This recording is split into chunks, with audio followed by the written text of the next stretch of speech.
Hello friends, मैं हूं Kamal. Welcome back to my channel invest wise. तो चलिए बात करते हैं निफ्टी और बैंक निफ्टी ने आज कैसा परफॉर्म किया, और उसके बाद बात करेंगे स्टॉक्स की जिनके आप कल इंट्राडे पोजीशन ले सकते हैं फॉर ट्रेडिंग। तो चलिए वीडियो को शुरू करें। सबसे पहले बात करते हैं निफ्टी की।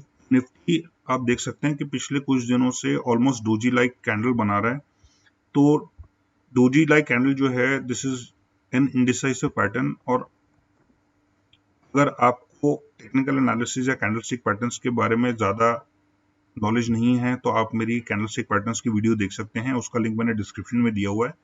और अब ये जो आज बना है क्लोजिंग, इसने पिछले 2 दिन से अपने ऑलमोस्ट सारे गेन्स गिव अप कर दिए ओपनिंग में जहां पे खुला।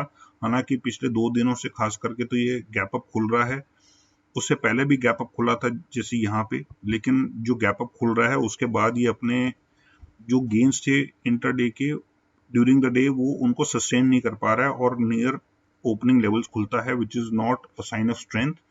तो ये ऊपर तो जा रहा है, लेकिन मैं कई बार अपने वीडियोस में पहले भी बोल चुका हूँ कि इसका जो एक गैप है 1280 पे वो एक क्लोज करना चाहता है। तो हो सकता है आप इसका हाईज 12,000 से बहुत ज्यादा ऊपर नहीं देखें, 12,080 पे। तो 12,080 देखते हैं वहां तक पहुंचता है कि नहीं पहुंचता, लेकिन अगर ऊपर जाता भी है तो नीचे भी इसने काफी सारे गैप्स बनाए हुए हैं जो ये इवेंचुअली क्लोज करेगा। और मैं पहले भी अपने वीडियोस में बोल चुका हूं कि ये 7,000 से भी नीचे आप इसको देखेंगे आने वाले समय में। तो अच्छी बात अभी फिलहाल ये है कि इसने अपने 200 डे मूविंग एवरेज को जो क्रॉस कर लिया है 50 डे मूविंग एवरेज ने।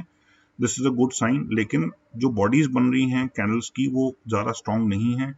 और अब देखते हैं कि यहाँ जो पहले आके प्रॉफिट बुकिंग इसमें हो चुकी है वो अब कंटिन्यू होगी कि नहीं होगी, क्योंकि ये मोर और लेस सेम लेवल से पहुंच चुका है लेकिन ज़्यादा स्ट्रेंथ है नहीं। तो काफ़ी पॉसिबिलिटी ये भी है कि कल आप इसमें प्रॉफिट बुकिंग भी देखें।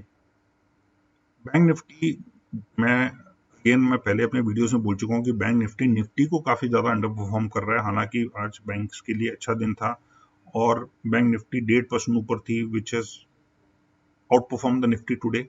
लेकिन आज इंपॉर्टेंट बात यह है कि पहले तो ये बैंक निफ्टी लोअर लोज बना चुका है, which is not a good sign.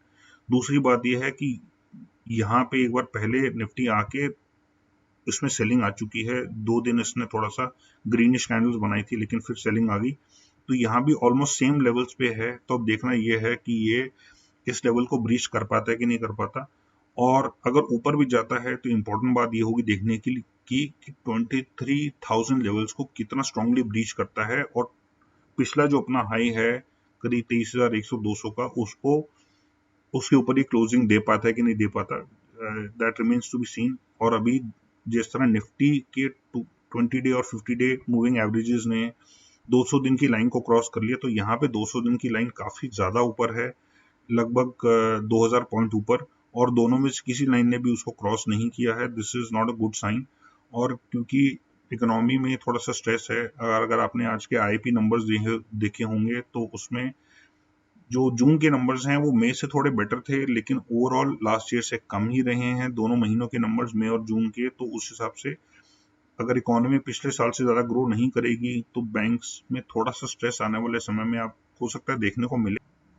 बात करते हैं स्टॉक्स की। तो स्टॉक्स में अगर आप गेल को देखें तो गेल 2-3 बार इन लेवल से इसमें सेलिंग आ चुकी है, और उसके बाद से आप देखें तो ये लोअर हाइज और लोअर लोज बना रहा है। और अब जो इसने आज और कल जो इसने बनाई थी, जो मूवमेंट की है, उसमें भी बहुत ज़्यादा स्ट्रेंथ थी नहीं। यहाँ पे भी एक डोजी पैटर्न बना, उसके बाद आज इसने अच्छा ऊपर गया था लगभग 1.5 रुपया, लेकिन जो क्लोजिंग है इसकी वो near almost near the opening है और काफ़ी स्ट्रॉन्ग इसमें ऊपर प्रॉफिट बुकिंग हुई। और जो इसके हाइस थे वहां से ऑलमोस्ट इसने अपने सारे गेन्स गिव अप कर दिए। तो हो सकता है कल गेल के लिए ये डाउन डे रहे, क्योंकि अगेन इन लेवल्स के आसपास में पहले भी सेलिंग आ चुकी है। तो पॉसिबल है आपको कल इसमें नीचे को देखने को मिले।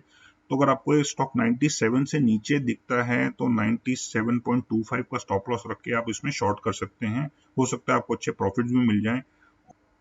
नेक्स्ट बात करते हैं माइंड ट्री की। सीज 70 से नीचे हल्का सा ट्रेड करना शुरू हो गया है। और अगर हम चार्ट भी देखें इसका, तो चार्ट में भी पिछले कुछ दिनों से 4-5 दिनों से एग्जॉशन देखने को मिल रही थी। और आज सबसे इंपॉर्टेंट बात यह है कि जो 1125 का जो एक सपोर्ट लेवल बन रहा था, जिससे ये पहले भी रिट्रेस कर चुका है। जब भी इसमें सेलिंग आती तो ये 1125 से ऊपर ही क्लोज करता था, लेकिन आज की इसकी जो क्लोजिंग है वो 1125 से नीचे की है। तो अब हो सकता है इसमें प्रॉफिट बुकिंग शुरू हो गई हो। बस सिर्फ आज इंपॉर्टेंट बात यह है, दो चीजें आज नोट करने वाली ये हैं कि पहले तो आज मार्केट्स के लिए काफी अच्छा अपडे था, लेकिन इसमें 2.25% की गिरावट देखने को मिली है। और दूसरा ये कि इसने एक इम्पॉर्टेंट सपोर्ट लेवल से नीचे क्लोज किया है, लेकिन इसके वॉल्यूम्स कम थे। तो वॉल्यूम्स कम होने की वजह से अगर ये ऊपर जाता है तो हो सकता है ऊपर कल आपको थोड़ा सा देखने को मिले, लेकिन अगर ये 1115 या खास करके 1110 से नीचे अगर आपको दिखता है तो 1120 का स्टॉप लॉस रख के आप इसमें शॉर्ट कर सकते हैं। नेक्स्ट बात करते हैं टोरेंट फार्मा की। तो टोरेंट फार्मा भी जो RSI है वो तो 70 से नीचे आ चुका है, और जो स्टोकेस्टिक्स की लाइन है वो भी क्रॉस कर चुकी है नीचे की तरफ। और यहाँ पे भी अगर आप देखें तो पिछले एक दो दिन 2-3 बार इसमें एग्जॉशन देखने को मिली, जैसे थोड़ा सा यहाँ पे, उसके यहाँ पे एक रेड कैंडल बनी, फिर जो ऊपर गई कैंडल वो भी ज्यादा स्ट्रांग नहीं थी, और उसके बाद आज जो कैंडल बनी है वो बहुत लंबी कैंडल बनी है। हालांकि वॉल्यूम्स उतने ज्यादा नहीं थे, तो उसमें इसका मतलब ये था कि आज जो प्रॉफिट बुकिंग हुई है, जो सेलर्स आए, बायर्स ज्यादा थे नहीं, इसीलिए कम वॉल्यूम्स पे भी काफी स्ट्रॉन्ग कैंडल देखने को मिली। तो नॉर्मली क्या होता है कि वॉल्यूम बेस्ड जब आप प्राइस एक्शन देखते हैं तो अगले दिन पॉसिबल है, क्योंकि वॉल्यूम्स कम थे, तो अगले दिन हो सकता है आपको एक पॉजिटिव कैंडल, ग्रीन कैंडल भी देखने को मिले, दैट्स अ पॉसिबिलिटी। लेकिन अगर 2860 से नीचे अगर आप इसको देखते हैं ट्रेड करते हुए, तो 2875 का स्टॉप लॉस रख के आप इसमें शॉर्ट कर सकते हैं, क्योंकि आज भी ये 5% डाउन था और 140 रुपए डाउन था। तो कल हो सकता है अगर ये नीचे जाता है तो आपको 2800 का रेट भी देखने को मिले। और आने वाले दिनों में मैं इतना दावे के साथ कह सकता हूँ कि आपको कुछ समय में आपको ये स्टॉक 2400 से भी नीचे मिलेगा, जिसमें प्रॉफिट बुकिंग जरूर आएगी। लेकिन फिलहाल के लिए कल देखते हैं। लेकिन हो सकता है अगर अपडे हो तो आप इसमें, मेरे ख्याल आप इसको अवॉइड कीजिएगा, लेकिन अगर ये नीचे ट्रेड होता है तो आप इसमें शॉर्ट पोजीशन ले सकते हैं।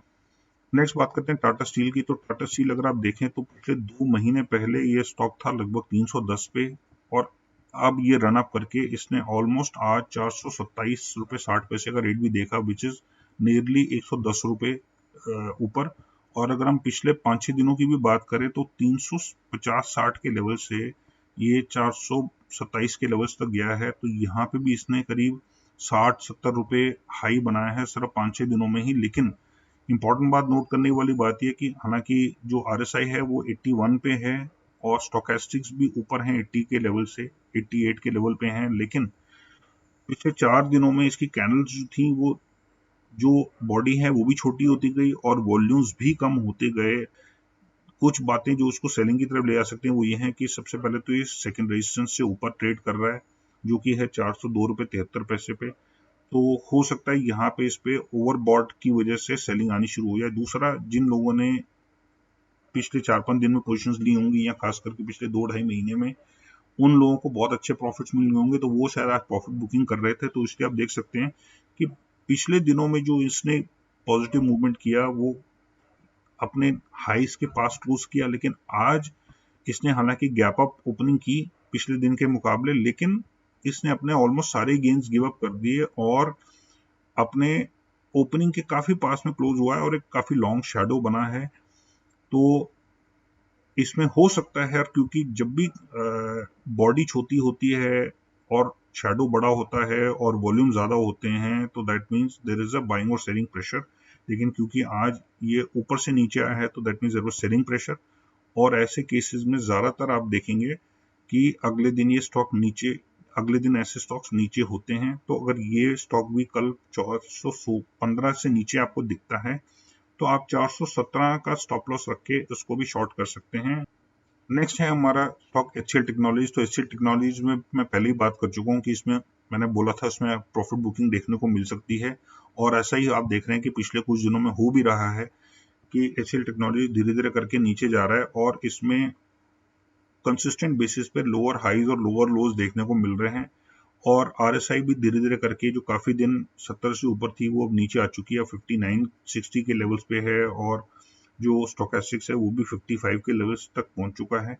तो इसमें आप आने वाले दिनों में और प्रॉफिट बुकिंग भी देखेंगे, और मैं समझता हूँ कुछ दिनों में शायद आपको 625 या उससे भी कम का रेट देखने को मिले।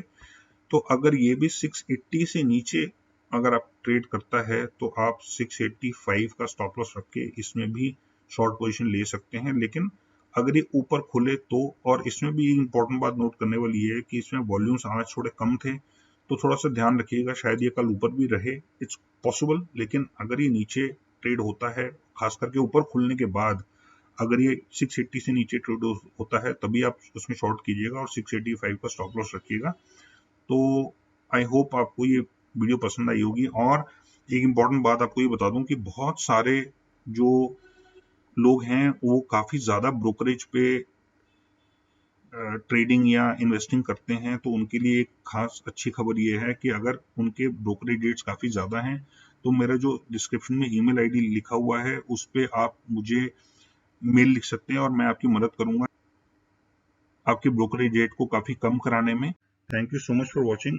और वीडियो अगर आपको इन्फॉर्मेटिव और यूजफुल लगी हो तो लाइक ज़रूर करिएगा, और अगर आप सब्सक्राइबर नहीं हैं तो सब्सक्राइब करके बेल नोटिफिकेशन करके ऑल का बटन दबाना मत भूलिएगा। और मेरा ईमेल है investwise0070@gmail.com। और अगर आप चाहें तो कमेंट्स के अलावा मुझे ईमेल पे भी लिख सकते हैं, अगर आपके कोई सजेशंस हैं, कोई क्वेश्चंस हैं, कोई क्वेरीज हैं, तो वो भी आप कर सकते हैं। और अगर आप कोई चाहते हैं कि मैं किसी और टॉपिक पे वीडियो बनाऊं तो वो भी आप मेरे को कमेंट्स में या ईमेल पे लिख सकते हैं। मेरी पूरी कोशिश रहेगी कि मैं जल्द से जल्द आपकी ख्वाहिश पूरी कर दूं। And thank you so much and take care and God bless.